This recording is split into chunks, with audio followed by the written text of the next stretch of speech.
पवित्र धामों में से एक पवित्र धाम द्वारका, जो कि गुजरात के सौराष्ट्र में अरब सागर और गोमती नदी के संगम पर बसा हुआ एक ऐतिहासिक शहर, जिस शहर को भगवान श्री कृष्ण जी ने स्वयं बनाया था। महाभारत के अनुसार जरासंध ने मथुरा पर 17 बार हमला करके मथुरा को पूरी तरह से ध्वस्त कर दिया।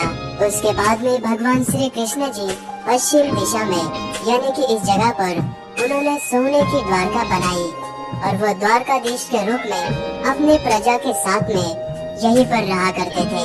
और इसी पवित्र द्वारका के भूमि पर 12 ज्योतिर्लिंगों में से 7वां पवित्र ज्योतिर्लिंग स्थित है।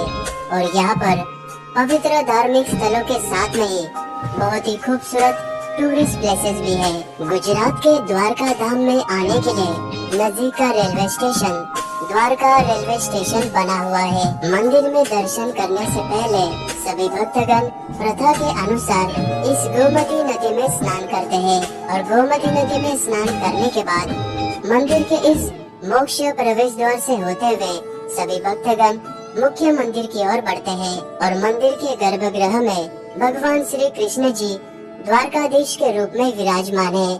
और इसी मंदिर के परिसर में भगवान श्री कृष्ण जी माँ रुक्मिणी जी को छोड़कर अपने सारे परिवार के साथ में विराजमान है। द्वारकाधीश जी के दर्शन करने के बाद जब आप इस स्वर्ग प्रवेश द्वार से बाहर की तरफ आते हो तो सामने आपको ये तुला मंदिर नजर आता है। इस मंदिर के गर्भगृह में बलराम जी विराजमान है। बलराम जी के दर्शन करने के बाद जैसे द्वापर युग में भगवान श्री कृष्ण जी का तुलादान हुआ था, ठीक उसी तरह यहाँ पर भक्तगण इस बड़े से कांटे पर बैठकर अपने वजन के अनुसार यहाँ पर अन्न और किसी वस्तु का दान करते हैं। और यहाँ पर जो भी अन्न दान होता है, इस जगह पर प्रसादालय भी बना हुआ है। दान किए हुए अन्न को यहाँ पर आने वाले भक्तों को प्रसादी के रूप में खिलाया जाता है।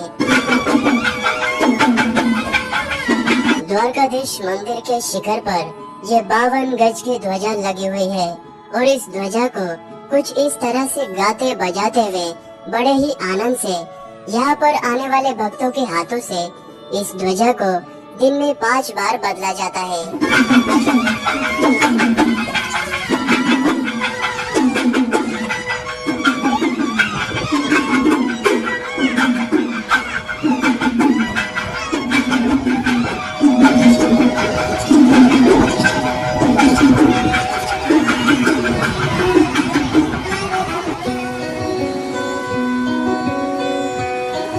इस द्वारका धाम में आने वाले भक्तगण इस बीच पर समंदर की खूबसूरत लहरें और सुबह की ठंडी ठंडी हवाओं का आनंद लेने के लिए इस बीच पर विशेष करके सुबह के समय में आना पसंद करते हैं।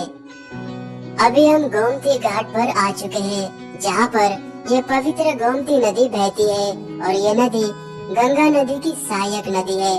और ये नदी नेपाल के हिमालय पर्वत से निकलने के बाद भारत के कई राज्यों से सफर तय करते हुए गुजरात के इस द्वारका में आने के बाद इस चक्र तीर्थ नामक जगह पर गोमती नदी अरब सागर से मिल जाती है। तो इस तरह से यहाँ पर आपको अरब सागर और गोमती नदी के पवित्र संगम का दर्शन होता है।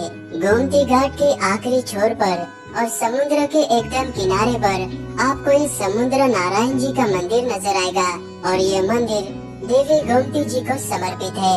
इस मंदिर के अंदर देवी गोमती जी के साथ में भगवान वरुण जी, भगवान समुद्र देव, मीराबाई, अष्टभवानित यानी 5 पांडवों के द्वारा बनाए गए आपको ये 5 कुएं नजर आएंगे। माना जाता है कि जुए में हारने के बाद 5 पांडव इसी स्थान पर आए थे और ऋषियों की सलाह पर 5 पांडवों ने यहाँ पर तपस्या करके इन कुओं के जरिए अलग अलग 5 नदियों का पानी प्रकट किया था। ये पूरा इलाका समंदर से घिरा हुआ है, लेकिन इन 5 कुओं का पानी बहुत ही मीठा है। तो यहाँ पर भी आप जरूर आना। मीटर के दूरी पर है और स्वयं भगवान श्री कृष्ण जी और माता रुक्मिणी जी दुर्वासा ऋषि को रथ में बैठाकर द्वारका की ओर लेकर जा रहे थे। तब उसी समय पर इसी जगह पर माँ रुक्मिणी जी को प्यास लगी थी। तब भगवान श्री कृष्ण जी ने इसी जगह पर पानी प्रकट किया था, लेकिन माता रुक्मिणी जी ने बिना दुर्वासा ऋषि को पूछे पानी का ग्रहण कर लिया इसी बात से क्रोध में आकर दुर्वासा ऋषि ने श्राप दिया था और श्राप के कारण ही माता रुक्मिणी जी को भगवान श्री कृष्ण जी से 12 साल अलग रहना पड़ा और उन्होंने ये भी श्राप दिया था कि पूरे द्वारका में पानी की कमी होगी। इसलिए आज जो भी यहाँ पर भक्त आते हैं उनको प्रसादी के रूप में पानी दिया जाता है। आ चुके हैं अरब सागर के अंदर प्राकृतिक रूप से बने हुए चट्टान के ऊपर ये बड़केश्वर महादेव जी का मंदिर बना हुआ है और यह मंदिर चंद्रमौलेश्वर शिव जी को समर्पित है और इस मंदिर के सामने नंदी महाराज विराजमान है और मंदिर के गर्भगृह में शिवलिंग स्थापित है। बड़केश्वर महादेव जी के मंदिर के बिल्कुल पास में ये खूबसूरत सा सनसेट पॉइंट बना हुआ है। द्वारका में आने वाले सभी भक्तगण द्वारका के संपूर्ण दर्शन हो जाने के बाद शाम के समय में विशेष करके यहाँ पर सनसेट को एंजॉय करने के लिए आते हैं।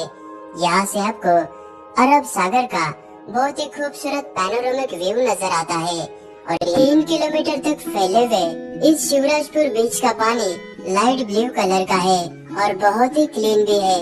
इसीलिए पूरे द्वारका में स्विमिंग करने के लिए ये सबसे अच्छा बीच माना जाता है और यहाँ पर आप water sports activity, camel riding, इस तरह के अलग अलग एडवेंचर राइड भी यहाँ पर कर सकते हैं। यहाँ पर आप जरूर आना। शिवराजपुर बीच पर आने के लिए शाम का समय बहुत ही अच्छा है क्योंकि पूरे द्वारका में सबसे ब्यूटीफुल सनसेट आपको इसी शिवराजपुर बीच पर देखने को मिलता है। द्वारकाधीश मंदिर से मात्र 5 मिनट के दूरी पर यह इस्कॉन टेम्पल स्थित है। इस मंदिर को रुक्मिणी देवी और द्वारकाधीश मंदिर के नाम से जाना जाता है। इस मंदिर के अंदर की प्रतिमा को देखकर आपको मथुरा और वृंदावन की याद जरूर आएगी।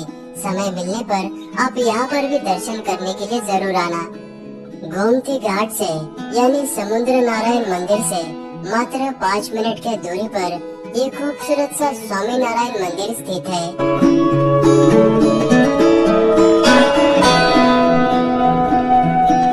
स्वामी नारायण मंदिर से मात्र 5 मिनट के दूरी पर ये सावित्री वाव यानी ये प्राचीन कुआं स्थित है। माना जाता है कि द्वारकाधीश जी के मंदिर में जो प्रतिमा विराजमान है वो प्रतिमा इसी कुएं में प्रकट हुई थी। इस वाले वीडियो में हमने संपूर्ण द्वारका के दर्शन किए। अगले वीडियो में हम बेट द्वारका के